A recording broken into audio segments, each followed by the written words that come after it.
Bab 52. Renata. Tampak Renata yang berdiri di ambang pintu. Ia berjalan ke arah Setia, lalu meraih tangannya. Kita pulang. Sasi yang melihat hal itu pun kembali merasa sedih. Bukan karena Setia yang tidak bisa menemaninya, tapi pada sikap Renata yang tidak sedikit pun melihat ke arahnya, atau bahkan bertanya bagaimana keadaannya. Aku sudah mengatakan, aku akan tetap di sini. Tolak Setia, tidak menyangka jika Renata akan benar-benar menyusulnya. Mas, Sasi itu baik-baik saja. Di sini juga ada ibu. Kamu tidak perlu menemaninya, balas Renata, masih dengan keegoisannya. Renata, cukup, teriak Sasi. Aku tidak ingin ada keributan di rumah sakit. Jadi lebih baik kamu pulang. Kamu dengarkan, Sasi memintamu pulang. Benar Setia, lebih baik kamu pulang. Timpal Ibu Rini. Baiklah, aku akan pulang. Setia pun melangkah keluar dari ruangan tersebut. Disusul langkah Renata yang langsung masuk ke dalam mobil. Sepanjang perjalanan, Setia tidak sedikit pun bicara, walau Renata sudah mencoba mencairkan suasana. Kamu marah denganku, Mas? Tanya Renata, melihat masih ada gurat kekesalan di wajah Setia. Sampai kapan kamu akan bersikap seperti ini? Seperti ini. Renata mengeritkan dahinya, tidak mengerti dengan ucapan Setia. Sampai kapan kamu akan bersikap egois seperti ini? Apa kamu tidak khawatir sedikit pun pada keadaan adikmu? Setia menggelengkan kepalanya, tidak mengerti dengan jalan pikiran Renata, yang tetap bersikap posesif padanya. Padahal hampir semua permintaan Renata sudah dipenuhinya. Meninggalkan Sasi, meninggalkan orang tua, menikahi Renata. Ia sudah melakukan semuanya. Sudah aku katakan, ada ibu yang menjaganya. Tapi janin di dalam kandungan Sasi tetaplah anakku. Sentak Setia membuat Renata terdiam. Dengarkan aku. Kamu bisa memisahkan aku dengan orang tuaku sekalipun, tapi kamu tidak bisa memisahkan aku dengan anakku. Sampai kapanpun janin yang dikandung Sasi tetaplah anakku juga. Tapi aku juga sedang mengandung anakmu, Mas. Renata tidak mau kalah. Aku mengerti, kamu sedang mengandung. Tapi aku tidak suka kamu membatasi interaksiku dengan Sasi, yang juga sedang mengandung. Tegas Setia. Renata tidak lagi membalas, ia hanya menahan air matanya yang terjatuh. Tidak, ia tidak bisa memberikan ruang untuk Sasi. Kecemburuan yang besar selalu melandanya, membuatnya cemas. Takut Setia akan kembali pada Sasi. Renata sangat takut kehilangan Setia. Turunlah, ujar Setia memberhentikan mobilnya di depan gerbang. Kenapa turun di sini? Kamu tidak turun. Aku bilang turunlah. Petik 2. Renata pun keluar dari dalam mobil. Namun Setia justru melajukan kembali mobilnya. Merasa sangat kesal dengan sikap Renata. Mas, teriak Renata. Renata, kamu sudah pulang. Tegur Ibu Dewi melihat Renata yang baru tiba di rumah. Mana Setia? Tanyanya kembali melihat Renata yang hanya pulang seorang diri. Mas Setia, pergi lagi mah, jawab Renata. Tidak dapat lagi membendung air matanya. Pergi lagi. Renata, kamu memaksa Setia untuk pulang. Renata mengangguk pelan. Ibu Dewi menggelengkan kepalanya. Renata, sudah Mama katakan, jangan memaksakan Setia untuk pulang. Biarkan dia menemani Sasi untuk sebentar saja. Biar bagaimanapun janin yang dikandung Sasi tetap anaknya. Kenapa Mama berkata seperti itu? Aku juga sedang mengandung mah, balas Renata tidak terima. Ibu Dewi juga membela Sasi. Mama tidak membela siapapun. Mama hanya ingin kamu tidak lupa kalau Setia juga masih punya tanggung jawab atas janin yang dikandung Sasi.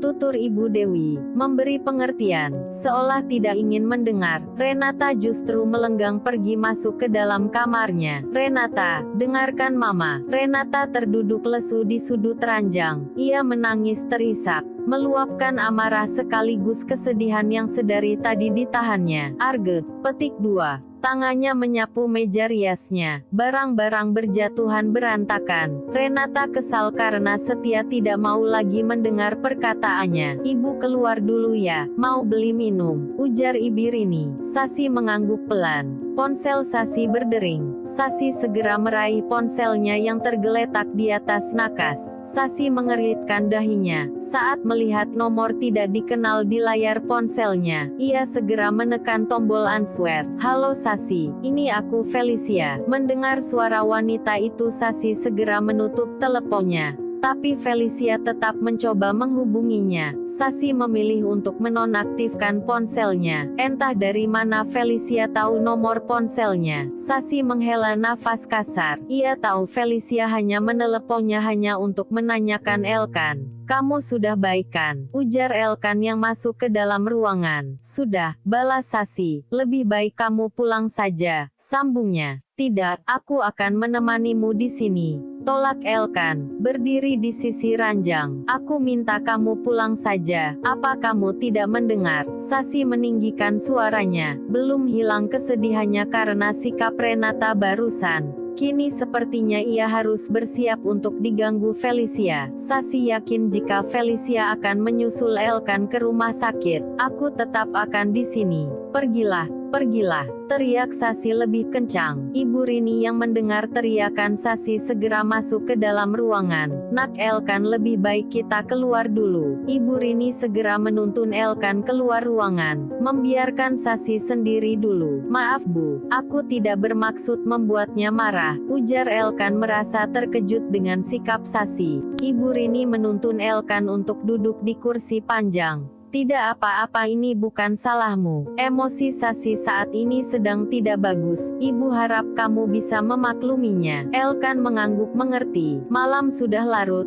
tapi Sasi tidak juga bisa memejamkan matanya. "Apa dia sudah pulang?" gumamnya, yang tiba-tiba memikirkan Elkan. Merasa penasaran, Sasi pun beranjak dari ranjangnya, melirik ibunya yang sudah terlelap. Sasi menigintip dari jendela. Ia terkejut melihat Elkan yang ternyata tidak pulang, dan tengah tertidur di kursi panjang. Bodoh.